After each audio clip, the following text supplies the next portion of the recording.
unacceptable behavior in society. And also we need to find out the background, the root causes, and consequences of this dangerous behavior.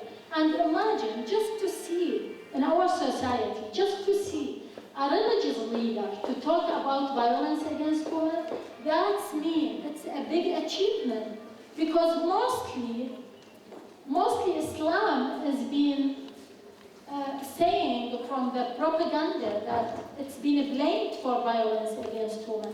And by having a religious leader talk about that for us means a lot. The other slide, please. Other step we done. We adopted this from 2009. So other step we done, we want the other NGO, the other faith-based organization to support our efforts.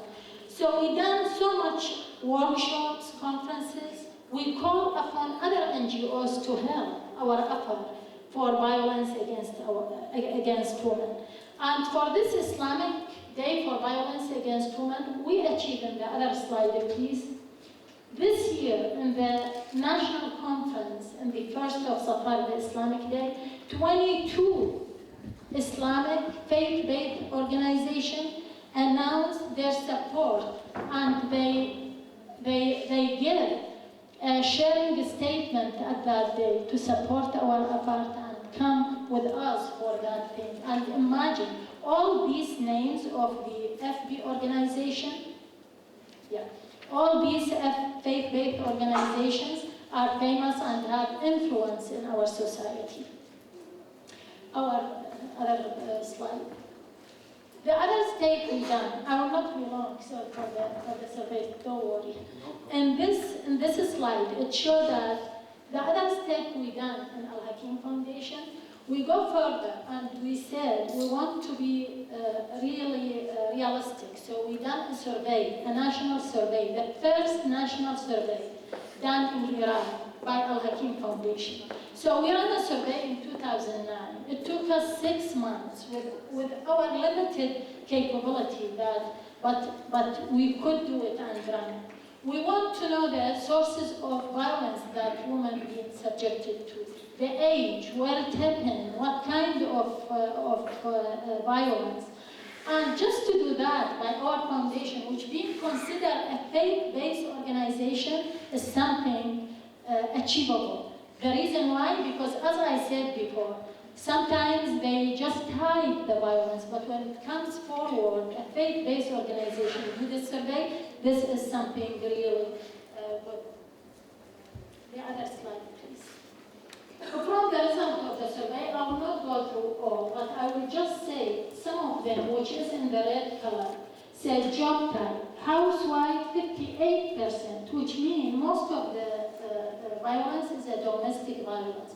It is the same as international survey, which is like say that most of the violence is domestic. Other slide, please. Consequences of violence. It says also in the red color, depression. Most of the women we met, like they keep it secret, the violence they exposed to.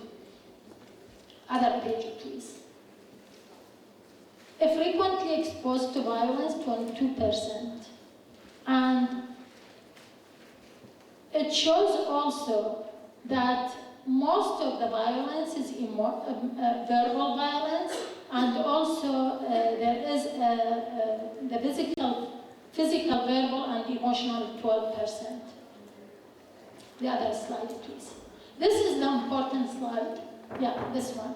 This is a very important. See, in the upper side of the page, it says husband 30%. Most of the violence from husbands. Places of violence is from home, domestic. And response of women to violence, see that. 39%, almost 40%, keep it secret. Which for me, this page, it shows how dangerous it is. Because it is domestic, keep it secret, and in a place in a country where there are no facilities for women to go and complain about violence. And from here, before I turn to the other slide, before I go to the end of my presentation, we in Al-Hakim Foundation, to finish the work that we've done with this national survey, we start to move to the international community. We are asking them, that international community, with their experience, with their funds, to help our organization, or whoever, any organization, to help on doing a real national survey and